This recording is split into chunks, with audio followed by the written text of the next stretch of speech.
Hi, this is Hưng coming back, and today in this video I'm going to teach you a strategy that will help you save tons of time in learning your second language. It will bring you a bigger picture about your learning process and help you realize where you're stuck in and what you need to do to make a really powerful leap. Now, most language learners go through a learning curve like this. Let me draw it for you. So here is time, and here is the level. You would feel dramatic change when you just start learning from the beginning level. Okay? If you didn't notice this fact, it's probably because it's been too long ago.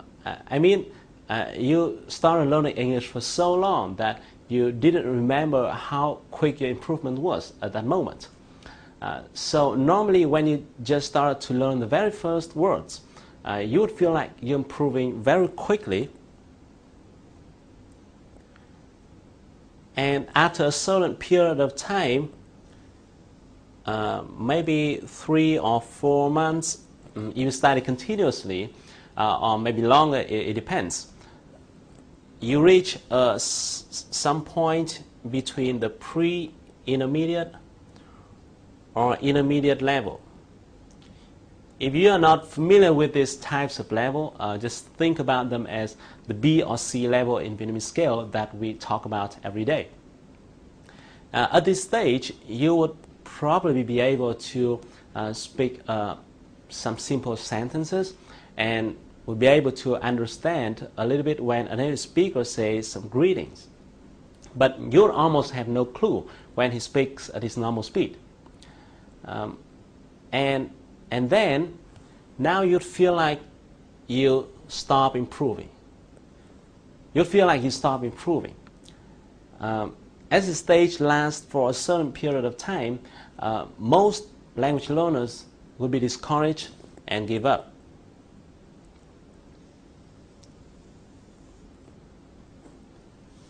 And sometimes sometimes maybe you come back and learn here and there a little bit for a few days or a few weeks, but it's not considerable. Only few people overcome this period and become really proficient in listening and speaking a second language. So here is going to be advanced or super advanced. This learning curve explains why most Vietnamese people stop at the B or C level, where they just started to speak simple sentences and not yet develop their listening and speaking skills at all. If you are in this situation, in the coming part of this video, I'm going to share with you a strategy that will help you save tons amount of time in struggling with your second language without significant result. And there's an interesting thing here in which when I was studying people's learning processes, I found that most people who have already mastered their listening and speaking skills unconsciously apply this strategy. They're just unaware of it. So in the coming minutes, as I reveal my findings, you would find that it's unexpectedly simple, and then you would learn your second language with great confidence and excitement, just like you're on a long journey, and by the end of the road you saw the destination. By the way, this method is devoted to folks who are in this situation, which means those who have learned English for a certain period of time and have gone through all those basic reading stuff.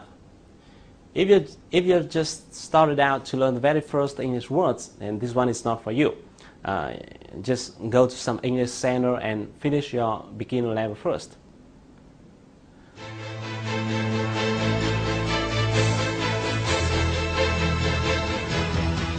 So how does this strategy actually look like? In your daily conversation, you'll be touching various topics. To give you a snapshot, let's take a look at this category list. If you look at this, you'll find that there are many different topics such as sport and finance and fashion, business, entertainment, healthcare, government, and so on. And within each topic, there are some smaller subtopics inside. Now, if I draw a circle to illustrate a topic, then in terms of linguistics, there will be three main parts. The first part is what I call CRW, which stands for category-related words. It contains the words that are frequently used within a certain topic. For example, if you're talking about finance,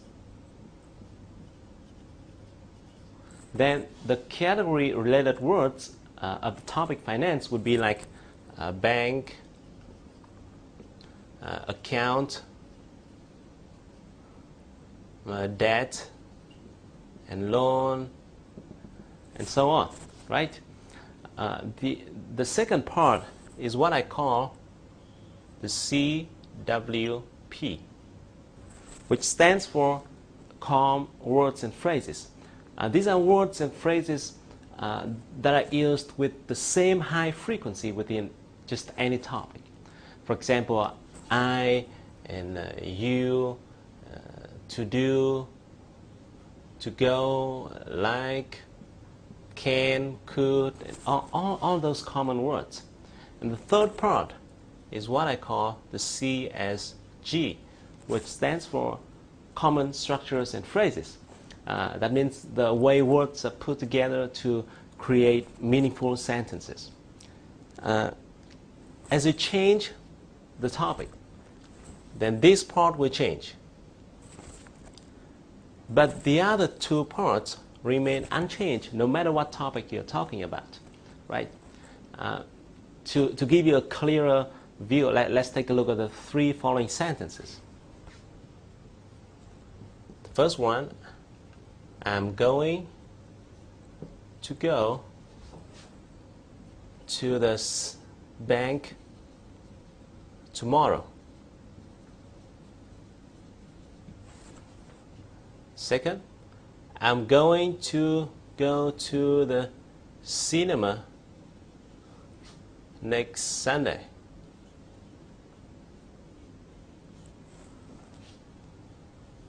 The third one, I'm going to start an entrepreneur next month. Okay. Now, if you look at these three sentences, the word bank and cinema, entrepreneur, are category-related words, belong to the topics finance, entertainment, and business accordingly, right? And these words will change as you change the topic. But the other words, like to go tomorrow, next Sunday, start next month, and the structure, going to do something in the near future, next day, next month, next year, remain unchanged no matter what topic you're talking about. So, do you get the point? Now here's the formula. CWP plus CSG plus CRW equal speak fluently. Once a person can speak fluently about a certain topic, we can say that he has already mastered all three parts of the circle. However, here is what I found very interesting. If you have already mastered these two parts, then even if you don't know the words, the category-related words of the topic, you're still able to speak okay. That means if you miss this one, you're still able to speak okay, even though it might be a little bit time-consuming. For example, if a native speaker say, I'm going to go to the bank tomorrow, and you don't know the word bank, then you would ask him, what? Where are you going to go tomorrow? And he's going to answer, to the bank. And then you would ask, what do you mean by bank? And then he would say, bank is where people save their money. Then you'd be like, oh, I see. You get the point, and you get the point. So that way, you are still able to continue the conversation, even though it might not go very smoothly. However, on the contrary, if you do not master these two parts, and even if you know the words within this part, you are still able, you're still not able to have a conversation. For example, in the previous example, if you know the word bank and you can only hear what bank tomorrow, then you would have no idea what he's talking about and won't be able to continue the conversation.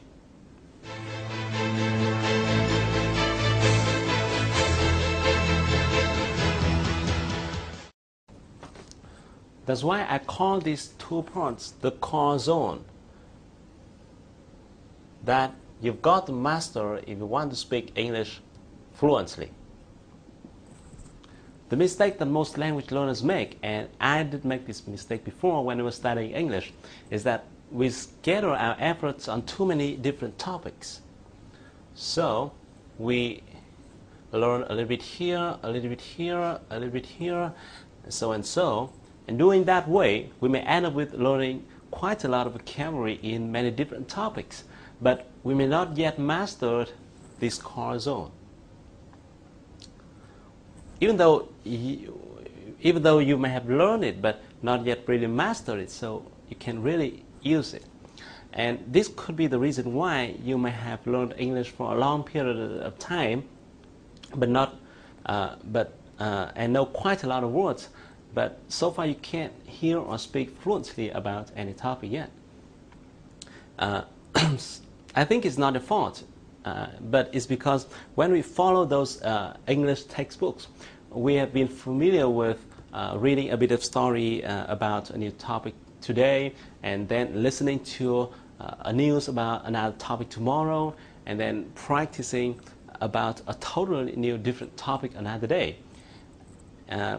I also know many people use materials from international tests like IELTS or TOEFL, in which there are many different reading and listening parts about various topics in the world. And doing that way is not really efficient. What you need to do is to focus on one topic at a time. Just focus on a single topic at a time until you master it.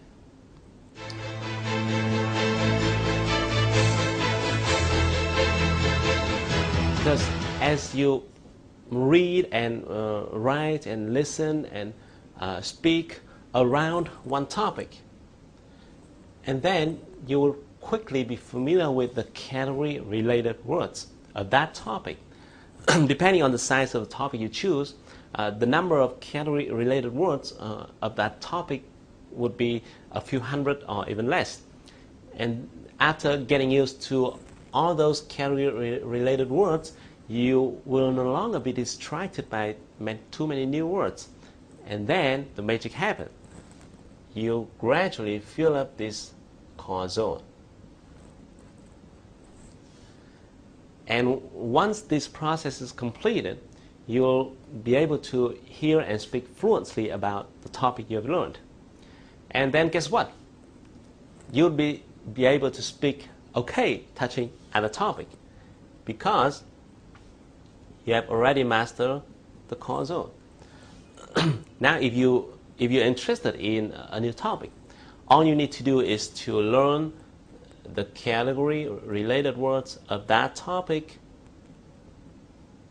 which is limited in numbers, and then it's going to be very quickly, because you already mastered this core zone, and all you need to do is to learn the category-related words of that topic. Then you will be able to speak and hear fluently about the new topic.